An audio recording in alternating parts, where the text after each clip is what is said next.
There is a long history of unequal access to basic services in Kenya, such as education and health. Health is the largest devolved function that was transferred to the county governments in the advent of devolution.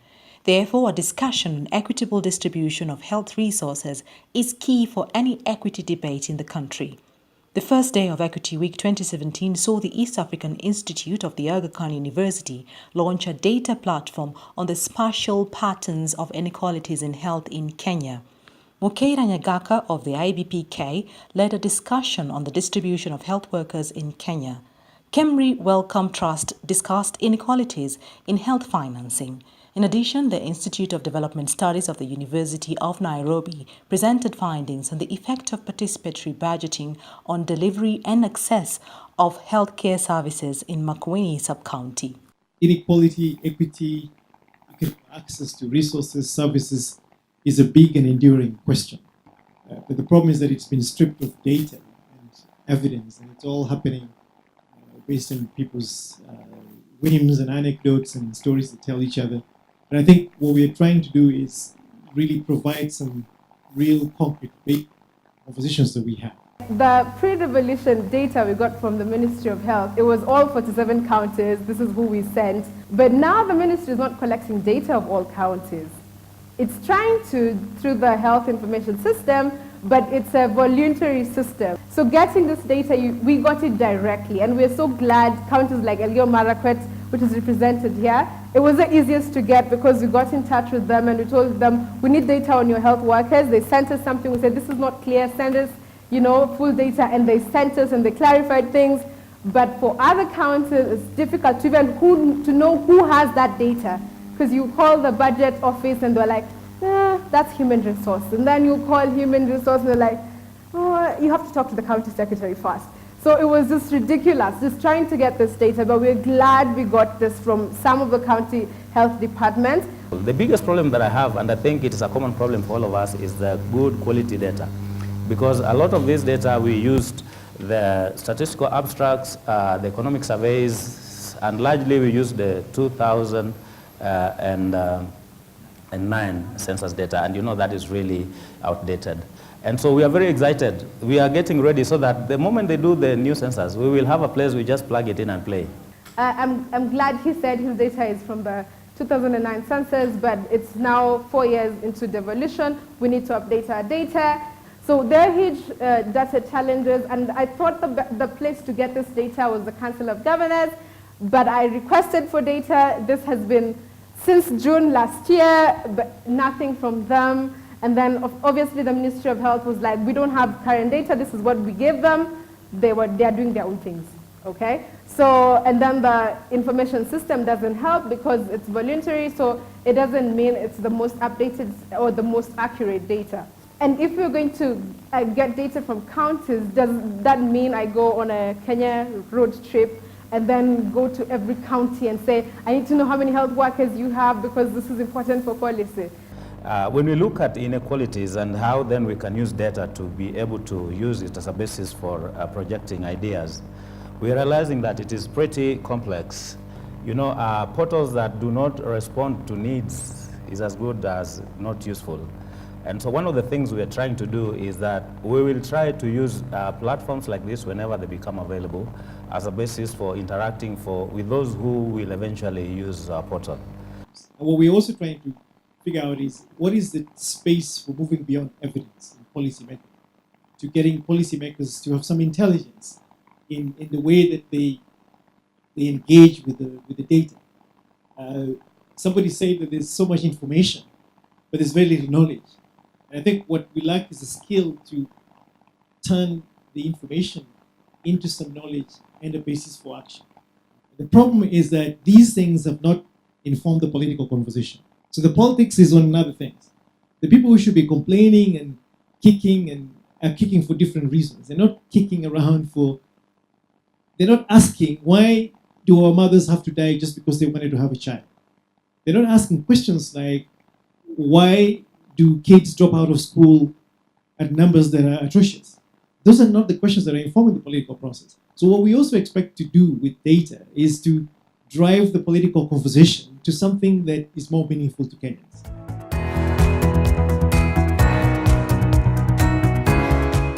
there's a sub-county in Kiambu that has worse child and maternal outcomes than the average in Turkana. Now the question is why? So you'll be sitting around here and you're thinking the central Kenya is all glory and that. No, there are serious problems and inequalities within the counties. And I think what we want to do is how do we get to the sub-county level and then get the conversation around equalization, the same conversation we're having at the national level around equitable sharing of resources should go to the counties, okay? So that MCAs are now asking the same questions that senators ought to be asking about distribution of the national cake. How is the inequality within the county? And we're seeing counties like Turkana, we're looking at their data, and they're projecting to increase their health workers by a certain percentage, but the distribution of health workers in different sub-counties and different hospitals, it's responding to some inequalities, okay? So beyond the across the country inequalities, there's still inequalities within the county that we need to consider in distribution of health human resource.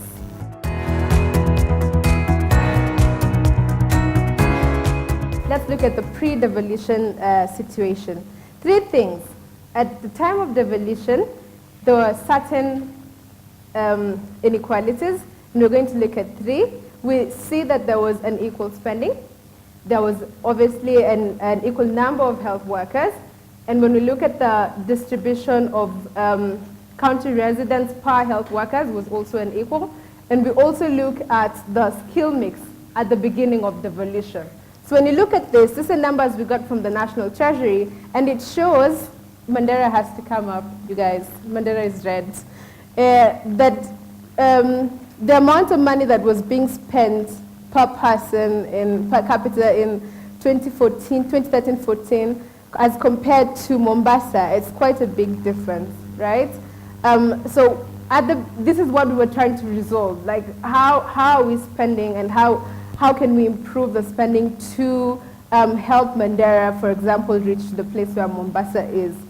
We also looked at distribution, and what we saw is when we look at the county residents per health worker for those 10 categories that we had sampled, we see that there are counties where, like for example, Mandera, there are about 5,000 residents per health worker, and for counties like Nairobi and Isiolo, the number is significantly lower. You'll see for Isiolo it's like 577 county residents, okay, per health worker. Then now we look at post-devolution. We got from 7 counties, and what we see is an increase in health workers, a positive change in health workers, but it's not similar. So you see counties like Samburu, there's 13% increase in health workers, and counties like Turkana, for those 10 categories, 232 increase in health workers. So it's a significant increase. But the trick is just look at the numbers. Still, they don't have as many health workers as they would need for the county, okay? But there is positive change. And then when we look at the skill mix, what we realize is the classification changed in 2016. So data is not comparable as such. But for these 4 counties, we're able to compare the high education health workers and the moderate education health workers.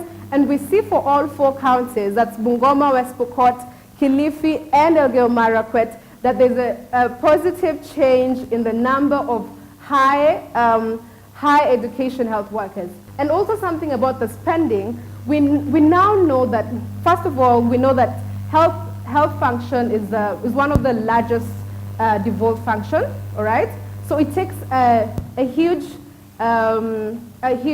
proportion of the county total budget. So we have the counties spending on average 25% of their total budget on health, okay? And out of that, 60% goes to health workers. So this is health human resources, the largest input in the health sector in counties. I was recently posted to Kibera South Health Center.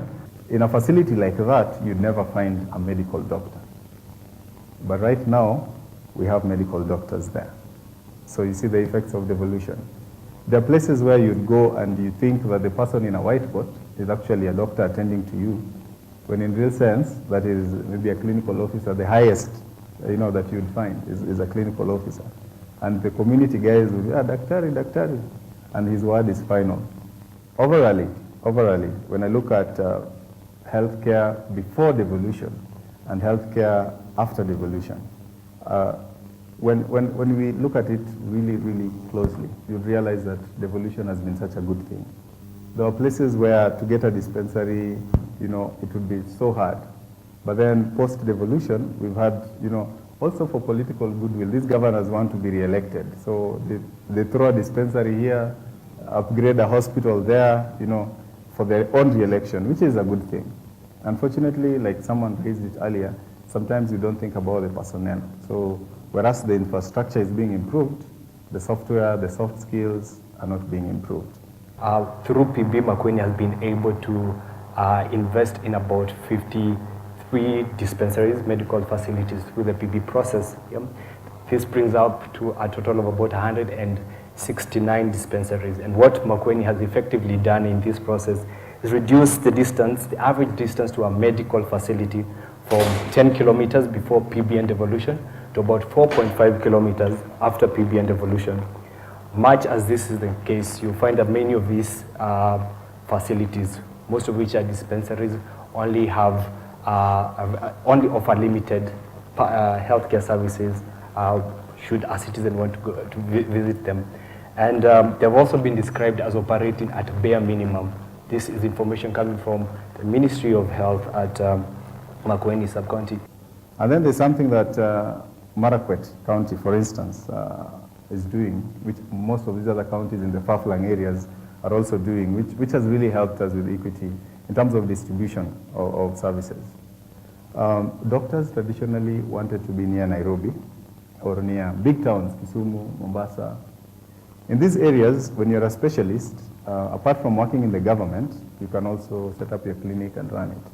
And so there was no motivation for a doctor to want to stay in Marakwet or for a doctor to want to work in Marsabit.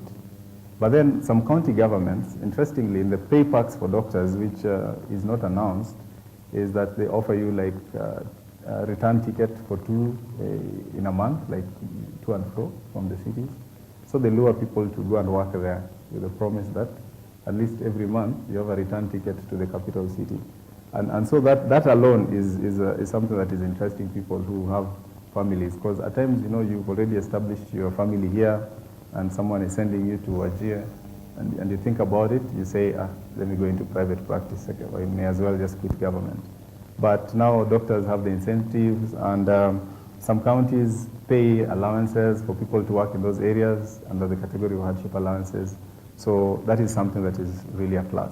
And then we're seeing in counties like, I've been to West Pokot, they built a doctor's plaza, and they budgeted for that in 2015-16 and 2016-17. Same case to Samburu, they are trying to put staff houses in their county, and they're offering means of transport like their motorbikes to go to those areas that are hard to reach. And then for Elgeyo Marakwet as well, they're trying to put residential facilities for their health workers. And then within Samburu, they promoted staff just to encourage them to stay in their county. And then we're seeing that in counties like Elgeyo Marakwet, they're improving their working environment. So they're trying to attract and retain health workers through various strategies. And then there's this issue on recurrent and development share. We realized as we were looking at the budgets from these counties, for example, Samburu and Elgeyo Marakwet and Busia and so many counties, that they're struggling to keep within the 70-30 rule. What the PFM Acts provide is that you should not surpass recurrent expenditure of 70%. And most counties at 69%, some counties are even at 72% when you look at their budgets. And what it means to get more health workers is recurrent expenditure, isn't it? So what the trend has been, for example, in Samburu, in 2014, 15, and then 2016, 17, they've been spending on infrastructural projects, which means health facilities, right? So now they have all these health facilities. They've gotten dialysis equipment. They've been spending on capital expenditure. So now they are in a situation where they need to fill those places with workers, right? And what does that mean? It means you spend on recurrent, but there's this legal requirement of 70-30. What do they do to get more health workers into their county? So that's an issue that we've seen in many counties, that even if they want to recruit health workers, they're still limited by this legal provision. Today, my presentation is based off my master's project, which is the effect of participatory budgeting in Makueni, in the delivery and access of healthcare services in Makueni sub-county. Basically, you will see that the staffing at any one PB-initiated dispensary, they have 3 staff. They have a medical officer, they have a security guard, and a casual laborer. In one of these dispensaries I visited, I was told that the casual laborer on occasion is instructed on how to administer drugs while the medical officer is away attending to some emergency. Yeah? So much as, yes, we have the facilities, yes, we have the bragging rights to say that we have achieved the WHO target of making medical facilities accessible. What about the quality of services there? So highlighting this quote from a medical officer in one of the dispensaries, she says, there is no electricity here. We might have medical instruments for procedures, but we cannot use these instruments because we cannot keep them sterile. We need electricity to keep medical instruments sterile. We have to turn away patients who come seeking advice on family planning and antenatal care or actual child delivery. This is in spite of having the equipment here. There's no running tap water either. A proper medical center needs to have tapped running water. We do, however, have a 10,000 liter and a 16,000 liter water tank. I think the most obvious recommendation I could give to perhaps mitigate participation gaps is have participatory forums over the weekend. Yeah? Because as it is right now, participatory forums are held during the weekday working hours, in a way locking out every voice that is in formal employment. So I think one of the most outright things that Makueni could consider, I know perhaps the public officers there may feel like, you know what, that's my off day or something, but they should consider having participatory forums over the weekend. Number 2, I think Makueni needs to invest more in a holistic approach of empowering citizens in public engagement. I know that through what they call the ward public participation officers, they train citizens on how to participate, but perhaps they need to go the step further and train them that, you know what, as you participate and propose for a physical infrastructural project, you might as well also consider programmatic financing of that project as you make your proposals. Lastly, my third recommendation will be, this is more on the political side of things. I feel that participatory budgeting is a nice framework and tool for project management. Perhaps what Makueni needs to do in its design is reconfigure it in such a way that they look at the citizen as a partner in governance, not as a client in partnership in development and governance.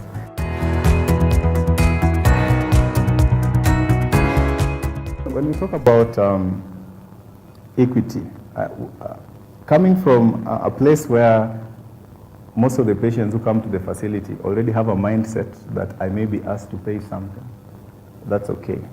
But when now they come to a facility where they used to pay nothing, and then you start asking them, now I've treated you, but here's a prescription for the medicine, you may need to go and buy this, then that starts to bring a problem. And since June this year up to now, we've been doing mobilization of the community and informing them that as much as a few things have changed, most of the services still offered are actually free. And the only parts that you may need to pay is for a service that is not in the facility. So they looked at the 2 known measures of financial protection. So they looked at impoverishment and looked at incidents of catastrophic healthcare payments.